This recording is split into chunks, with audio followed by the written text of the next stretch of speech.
राधे राधे मित्रों, आज हम लोग एक कहानी सुनेंगे। एक महात्मा की कहानी, एक महाराज की कहानी, एक आध्यात्मिक बातचीत कि एक लुटेरा, एक दस्यु कैसे स्वर्ग प्राप्ति कर सकते हैं, कैसे ईश्वर प्राप्ति कर सकते हैं। तो बहुत साल पहले एक जंगल के अंदर, पहले तो बहुत जंगल हुआ करते थे चारों तरफ, तो एक लुटेरा उस जंगल की एक बीच से एक रास्ता था जहाँ पर वो लुटेरा रहता था। तो उस जंगल से कोई कभी आदमी जाता था तो उसका सब लूट लेता था और आखिरी में उसे मर्डर करके कहीं पे लाश गुम कर देता था। तो अचानक एक दिन उस रास्ते से एक महात्मा जा रहे थे।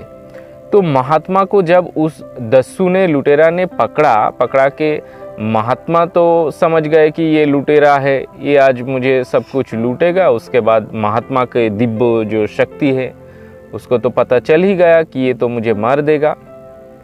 तो देखिए सत्संग का, साधु संग का कितना महत्व है। वो महाराज का दृष्टि, उसका बातें, सब कुछ वो लुटेरा को समझाया कि देखो तुम जो कर रहे हो ये गलत है, ये अन्याय है। तुम ये जो पाप कर रहे हो संसार के लिए, तो ये संसार का कोई इस पाप का भागीदार नहीं होगा। ये जो पाप तुम कर रहे हो, इस पाप का भागीदार सिर्फ तुम हो। क्योंकि जब तुम्हें नरक भोगना पड़ेगा तब नरक में सिर्फ इस काम के लिए तुम ही जाओगी, वहाँ पर दूसरा कोई नहीं जाएगा। तुम्हारा संसार का बीवी बच्चा कोई भी नहीं जाएगा। तो महात्मा की बातें हैं, आध्यात्मिक जो बल है, शक्ति है, वो शक्ति से, उस दृष्टि से ऐसे समझाया कि वो लुटेरा समझ गया। और ऐसे समझ गया कि तो मैं अब उद्धार कैसे होगा, मेरा कैसे मोक्ष मिलेगा। तब महाराज जी ने कहा, एक सूखा लकड़ी उठा के वो लुटेरा के हाथ में थमा दिया। बोला कि इतना इतना नाम बता दिया, इतना इतना तीर्थ तुम पैदल जाओ, परिक्रमा लगा के आओ। तो परिक्रमा लगाते लगाते जिस दिन ये सूखा पेड़ से पत्ता निकल आएगा, ये जीवित हो जाएगा सूखा पेड़, उस दिन तुम लौट के यहाँ पर आना, तब तक मैं यहाँ पर तुम्हारा इंतज़ार करते रहूँगा। तब वो लुटेरा हाथ में वो सूखा लकड़ी लेकर महाराज जी का बात मानकर वो निकल पड़े तीर्थ परिक्रमा करने। चलते चलते रात हो गया। जंगल की और एक जंगल के अंदर से वो लुटेरा जा रहा था। तब घने जंगल है, तब तक उस टाइम तो जंगल में जंगली जानवर भी रहता था। तो उसने सोचा कि जंगल में जंगली जानवर होगा, मैं एक पेड़ पे चढ़ जाता हूँ, सुबह फिर परिक्रमा लगाऊंगा। तब उसने एक पेड़ पे चढ़ गया और उसके एक डाल पे बैठ के दूसरा डाल पे ऐसे हिलकर वो सूखा पेड़ का जो डाल है वो हाथ में लेकर बैठा रहा। रात जब गहरी हो गई, तब गहरी रात में 4-5 और लुटेरे कहाँ से आकर उसी पेड़ के नीचे बैठ के बातचीत कर रहा है कि ये जो पास में जो गांव है, इस गांव में आज आग लगा देंगे, आग लगाने के बाद सबको मार देंगे और सारे गांव की सब धन दौलत सब लूट के ले आएंगे। तब उस पेड़ के ऊपर तो वो लुटेरा बैठा था पहले से, उसको कान में सब कुछ आ गया कि अच्छा तो ये बात है, ये 4-5 आदमी ऐसे लूटेगा, इतना लोगों को मार देगा। तो उसके सत्संग का क्या महत्व है, महाराज साधु संघ का क्या महत्व है। देखिए यहाँ पर सोचने की बात है कि कुछ ही मिनट उस महाराज जी से ये लुटेरा का बात हुआ तो इतना भाव आ गया, इतना भाव में चले गया, इतना मन में बदलाव आ गया कि जिसने इतना दिन लोगों को मार के जिसको बहुत आनंदित होता था वो लुटेरा, कि लोग को मार के उसे बहुत आनंद मिलता था। जब कोई तड़पा रहा था उसे आनंद आ रहा था। एक नशा बन चुका था किसी को मारना। और एक महाराज जी साधु संत से मिलने की बाद, कुछ ही मिनट बातचीत होने की बाद इतना बदलाव आ गया, साधु संघ की इतना महिमा कि वो पूरा बदल गया। और उसके मन में अभी ये ख्याल आ रहा है कि ये 4-5 लुटेरा अगर ये गांव को जला डालेगा तो बहुत लोग मर जाएगा, तो चलो हम ही इस 4-5 लोगों को मार देते हैं, क्योंकि गांव का लोग तो बच जाएगा। जीवन में तो बहुत ऐसे लोगों को मारा, हो सकता है कि और ज़्यादा दिन मुझे परिक्रमा लगाना पड़े सूखा पेड़ में, ज़्यादा दिन बाद क्यों ना जीवित हो ये सूखा पेड़, लेकिन ये गांव को तो बचाना पड़ेगा।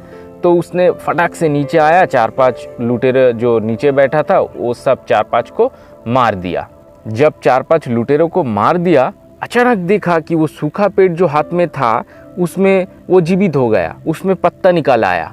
तो वो आश्चर्य हो गया, महाराज जी तो कहा था कि पूरा ये परिक्रमा लगाते लगाते लगाते लगाते एक ना एक दिन ये जीवित होगा, आज एक दिन में जीवित हो गया।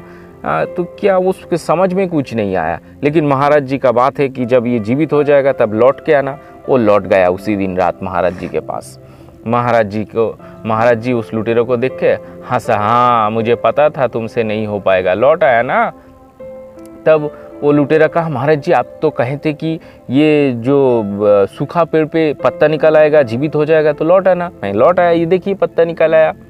तो महाराज जी आश्चर्य हो गया, एक दिन में ये दस्यु जिसने इतना लोगों को मारा, इतना प्राण लिया, वो एक दिन में कैसे संभव हुआ? अच्छा बोलिए तो ये पूरा दिन में क्या हुआ आपके साथ?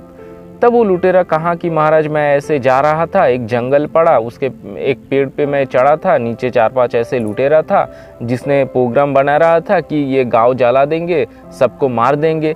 तो गांव जला देता तो बहुत लोग मार जाता, इसलिए मन में ख्याल आया कि मैं इस 4-5 को मार देता हूँ। तब मैंने उस 4-5 को मार दिया। तब महाराज जी एकदम खुल के प्रसन्न होकर हंस रहा है, जोर जोर से हंस रहा है। तब वो लुटेरा थोड़ा घबरा गया कि महाराज जी इतना हंस क्यों रहे हैं। तब महाराज जी ने बताया, अच्छा तो ये बात है। तब महाराज जी ने बताया कि देखो तुमने इतना दिन लोगों को मारा किस लिए? अपना स्वार्थ के लिए, अपने मजा के लिए, लूटने के लिए, तो उसमें पाप बना। और जिस दिन जिस मुहूर्त में तुमने सोचा कि गांव की पूरा बहुत सारे हजारों लोगों को बचाने के लिए तुमने 4-5 लोगों की हत्या कर दी, तो यहाँ पर 4-5 लोगों की हत्या करके तुमने हजारों लोगों की जान बचा ली।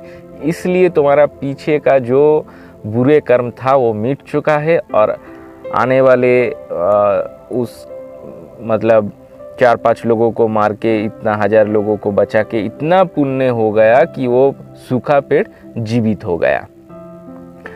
तब उस जो लुटेरा उनके मन में थोड़ा प्रसन्नता आया, और उसके बाद बाकी जीवन उसने आध्यात्मिक परिक्रमा में, आध्यात्मिक जीवन में वो उजाड़ कर दिया। और एक टाइम आया जब वो लुटेरा ईश्वर प्राप्ति कर ली, ईश्वर के धाम पहुंच गया। तो कैसे एक आदमी किसी को मर्डर करके ईश्वर प्राप्ति कर लिया।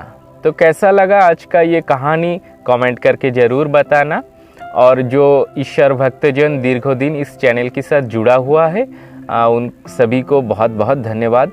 और जो ईश्वर भक्तजन आज इस वीडियो में, इस चैनल में नया है, उन लोगों को भी कहूँगा कि तीर्थो धाम, तीर्थो यात्रा, मंदिर, आध्यात्मिक बातचीत, सत्संग के लिए फेसबुक का जो ईश्वर भक्तजन है फेसबुक पेज को फॉलो कर दीजिए। और यूट्यूब चैनल से जो भक्तजन देख रहे हैं चैनल को सब्सक्राइब कर दीजिए। देखिए सब्सक्राइब करने में और फॉलो करने में कोई पैसा नहीं लगता है, ये पूरा फ्री है, कर सकते हैं। चैनल के साथ जुड़ा रहिए ऐसे और भी वीडियो के लिए। तब तक के लिए राधे राधे।